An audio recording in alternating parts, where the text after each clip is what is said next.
Alright, I think we're recording this. I'll do the countdown, partner, in 28, 7. Why don't you start? I'll start at 3. 2, 1. Hey there, welcome back to iProtect podcast where we talk about PPE and the 4 reasons why it's important to use in the workplace. Nice. So, last episode, we talked a lot about the food processing equipments. And today, we are talking about PPE and the 4 reasons why it's important to use in the workplace. So, basically, partner, this is actually talking about PPE. Yes, exactly, we're talking about the PPE. Since we are talking about PPE and some of the listeners maybe still don't know about what is the real thing behind PPE. PPE partner stands for Personal Protective Equipment. It's great to know that. Personal Protective Equipment or PPE protects its users against any physical harm or hazards that the workplace environment may present. It is important because it exists as a preventive measures for industries that known to be more hazardous like manufacturing and mining. So, why do you think that it is kind of important in the job? It's important to know that safety equipment provided on the job should meet personal protective equipment regulation, and that is most effective when it meets the correct size, fit, and height of its user. According to the hierarchy of controls by the National Institute for Occupational Safety and Health, PPE is recommended to be the last level of defense to prevent occupational injuries, illnesses, and fatalities, but some businesses combine it with other control measures to ensure a safe and healthy environment for their workers. So now listeners, I will now give you some benefits of using PPEs. It prevents unnecessary injury in the workplace, protect employees from excessive chemical exposure. It helps businesses comply with regulatory requirements. Example, the Personal Protective Equipment at Work Regulations 1992 that's recently been extended to line workers and improve employee productivity and efficiency. However, partner, even the strictest controls will not necessarily eliminate all the risks associated with most job tasks, and this is where the need for PPE must be evaluated. Hazard assessment can help identify which specialized PPE will be required. There are numerous types of workplace safety equipment available depending on the hazard, exposure, and work conditions. And these are the following basic PPE and that can help protect employees. For face and eye protection, we have here safety goggles and face shields. For head protection includes hard hats and headgears. For body protection, we have here safety vests and suits. For hand protection includes safety gloves. For foot protection includes knee pads and safety boots. For fall protection includes safety harnesses and lanyards. For hearing protection also, we have here ear muffs and plugs. Also, partner, you may be accustomed to finding yourself in precarious situations on the job, but you should never feel like your physical being is likely to be harmed. Here are 4 reasons why it's important to use PPE in the workplace. Okay, partner, can you give us the first reason of its importance? Number 1.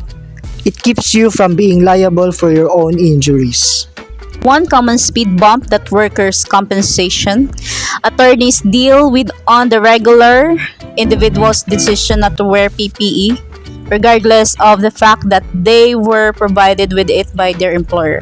This often makes liability for a workplace illness or injury more of a gray area. It varies from case to case, but using all PPE that you are provided with on the job is the best way to ensure that should an injury or illness directly result, your employer will absorb full liability. Even for those jobs that only take a few minutes, you should never allow for exemptions from wearing PPE. And that's really true. Being found partially responsible in a court of law for your own workplace illness or injury from a failure to use PPE is a worst case scenario. Then who will be the one just in case the person to contact with whenever if there's some circumstances regarding the PPE misuse in the workplace? Well, as an employee, you should be fully educated on which equipment is required for which tasks and what is meant to protect. If this is not the case, you should not be afraid to contact a manager or your HR department. So how about the number 2 reason? The long-term conditions may result from a failure to protect yourself. Feeling fine at the end of your shift does not pass the fact that you've properly protected your body. Exposure to different chemicals and compounds on the job can have long-term effects on your body, with mesothelioma being a great example. In 2017, it was estimated that 3,000 Americans each year were diagnosed with this rare form of cancer. As I had heard that between 70 to 80% of these diagnoses were from the exposure to asbestos fibers used in the construction of materials in many different industries. Current safety regulations require to those who work with asbestos to wear specific PPE and to shower and change before leaving the workplace. But prior to modern regulation, there was not a connection made between asbestos exposure and cancer diagnosis.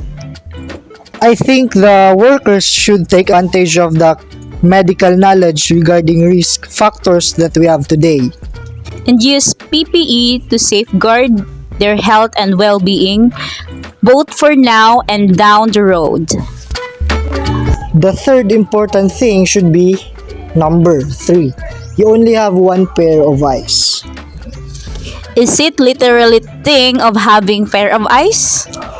No, but you should have to wear safety glasses, which probably one of the most common and effective forms of PPE.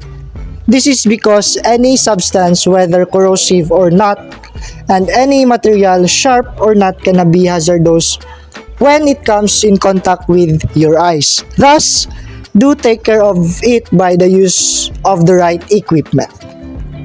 So let us just move forward to reason number 4. PPE increases the quality of your workday.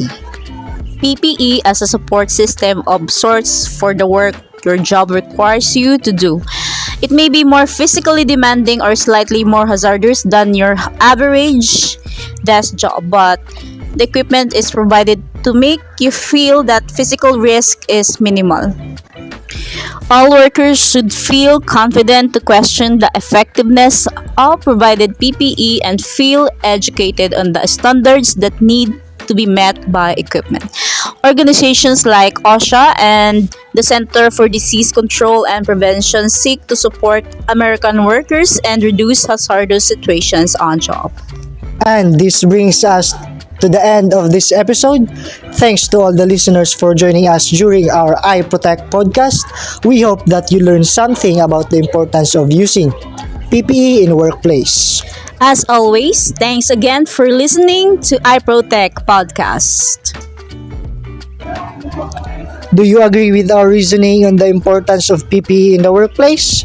Follow us at iProtect Podcast to listen to this episode and stay tuned to continue the conversation on the next topic for the next episode.